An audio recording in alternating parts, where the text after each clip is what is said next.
एक और विषय जो काफी संवेदनशील है मगर उस पर बहुत चर्चा नहीं होती है, वह है अनौपचारिक रिश्ते जो इस सुंदर उम्र में होते हैं, जिसमें हम हैं। अपने बारे में थोड़ी अच्छी बातें कहनी थी। आजकल लोग शारीरिक संबंध बनाते हैं, लेकिन इन रिश्तों में ज्यादा भावनाएं नहीं होती। हम इस विषय पर आपकी राय जानना चाहते हैं।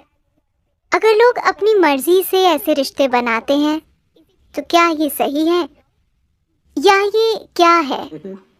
क्या मैं एक चुटकुला सुना सकता हूँ? बिल्कुल, मुझे चुटकुले पसंद हैं। एक मिसेस भाटिया थी। कोई भाटिया तो नहीं है? मैं नाम बदल सकता हूँ। एक मिसेस भाटिया थी जिनकी शादी की 50वीं वर्षगांठ थी। वर्षगांठ मनाने के बाद अगले दिन उन्होंने तलाक की अर्जी दे दी। जज ने तलाक की अर्जी देखी। वो एक अच्छी पारिवारिक मित्र भी थी, तो उसने उन्हें बुलाकर पूछा, आप अपने पति को तलाक क्यों देना चाहती हैं? वो इतना प्यारा आदमी है। आप उसे तलाक क्यों देना चाहती हैं? आप किस आधार पर उसे तलाक दे रही हैं? वो बोली, वो मेरे साथ वफादार नहीं रहे, वो मुझे धोखा देते रहे हैं। आप इस नतीजे पर कैसे पहुंची? आपने कल ही शादी की 50वीं वर्षगांठ मनाई थी। कल तक तो आप ठीक थी, फिर क्या हो गया? मुझे बीते दिनों की बहुत याद आ रही थी, तो मैंने फोटो एल्बम पलटना शुरू किया। फिर मैंने देखा कि मेरे 5 बच्चों में कोई भी उनके जैसा नहीं दिखता।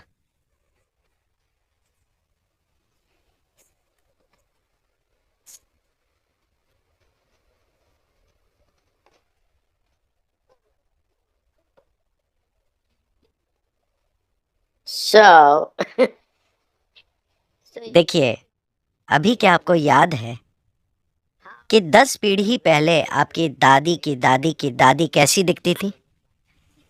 नहीं, मगर उनकी नाक अभी आपके चेहरे पर मौजूद है। आपके शरीर को याद है, हाँ या ना? आपके शरीर को लाखों साल पहले आपके पूर्वजों की त्वचा का रंग भी याद है, अभी तक वो भूला नहीं है। तो जिसे आप मेरा शरीर कह रहे हैं, वो यादों का एक बहुत बड़ा संग्रह है ना? आपके दिमाग में मौजूद यादाश्त बहुत कम है। आपके शरीर में मौजूद यादाश्त, देयर इज एवोल्यूशनरी, उसमें क्रमिक विकास की यादें हैं, जेनेटिक यादें हैं, कर्म की यादें हैं, व्यक्त और अव्यक्त स्तर की यादें हैं, ढेर सारी यादें हैं। आपको लगता है कि अभी आपको चलना आता है, लेकिन ऐसा सिर्फ इसलिए है क्योंकि आपके शरीर ने वो यादाश्त बनाई है। अगर आपका शरीर उसे भूल जाए तो आप चल नहीं पाएंगे। इतनी यादें, आप जो छोटी से छोटी चीज करते हैं, आप जानते हैं कि क्या खाना है क्या नहीं खाना है, उसे मुंह में डालना है कान में नहीं। ये सुनने में अजीब लगता है, लेकिन आप यादों के कारण ही जानते हैं। तो आपका शरीर ढेर सारी यादों का भंडार है और वो हर समय यादें इकट्ठी करते रहता है। अगर आप यहाँ से यहाँ तक चलें तो 50 अलग अलग तरह की हल्की महकें होंगी। हो सकता है कि आप उस पर ध्यान न दें, मगर शरीर उसे इकट्ठा भी करता है और पहचानता भी है। वो लगातार पहचानता रहता है, इसलिए आप जानते हैं कि सुगंध क्या है, दुर्गंध क्या है, ये इसकी गंध है। आप आवाज, गंध वगैरह के अलग अलग पहलुओं को पहचानते हैं, क्योंकि ये प्रक्रिया लगातार चलती रहती है। तो इस शारीरिक यादाश्त को इस संस्कृति में पारंपरिक तौर पर हम ऋणानुबंध कहते हैं। वो शारीरिक यादाश्त जो आप बनाते हैं। आप जागरूकता के साथ अपनी शारीरिक यादाश्त बना सकते हैं या बस ढेर सारी यादाश्त अंदर लेकर ढेर सारी शारीरिक उलझन से गुजर सकते हैं।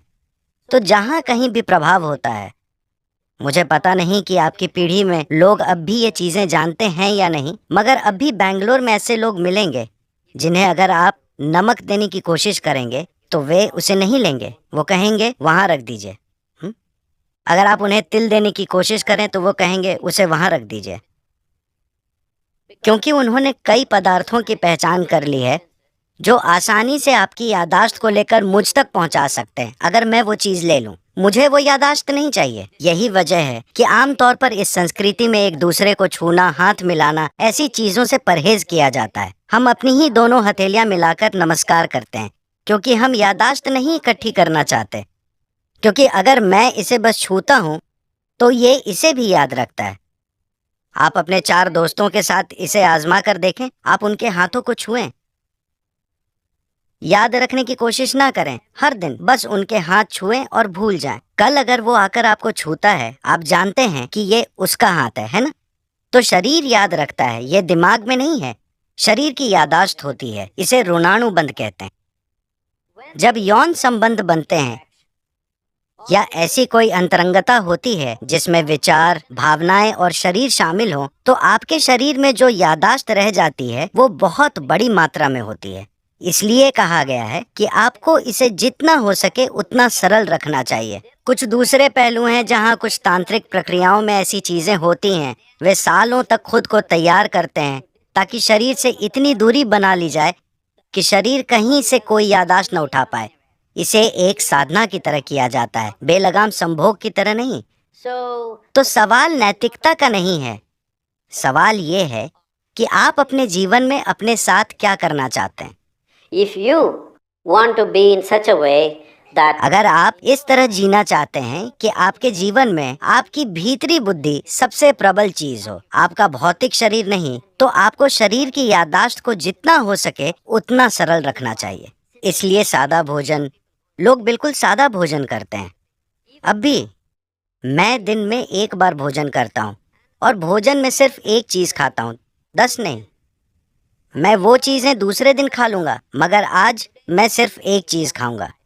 क्योंकि काफी फर्क आप आजमा कर देखिए, सिर्फ मेरे कहने पर मत जाइए।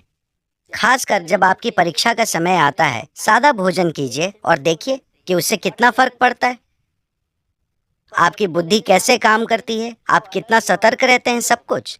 तो आप खुद को क्या बनाना चाहते हैं? आप खुद को एक सेक्सुअल सुपरनोवा बनाना चाहते हैं या or no I'm saying कुछ लोगों का ऐसा इरादा हो सकता है, ये उनके ऊपर है। मगर आप अपने जीवन के साथ क्या करना चाहते हैं, ये आपको तय करना होगा। अगर आपने ये तय किया है तो ये बहुत महत्वपूर्ण है कि आप अनजाने में भारी मात्रा में यादें ना इकट्ठी करें, because this will lead to क्योंकि बाद में आप देखेंगे कि आपके लिए शांत और खुश रहना बहुत मुश्किल होगा, चाहे कुछ भी अच्छा हो रहा हो, simply because there क्योंकि शरीर में उलझन भरी यादें मौजूद हैं। जब इसी प्रकृति का कुछ और आता है तो शरीर में उलझन भरी उथल पुथल होने लगती है। शायद आपके दिमाग में ये ना आए, just physically ये सिर्फ शारीरिक रूप से होता रहेगा। तो ये चुनाव आपको करना है। ये नैतिकता का सवाल नहीं है, ये सवाल है समझदारी से जीने का।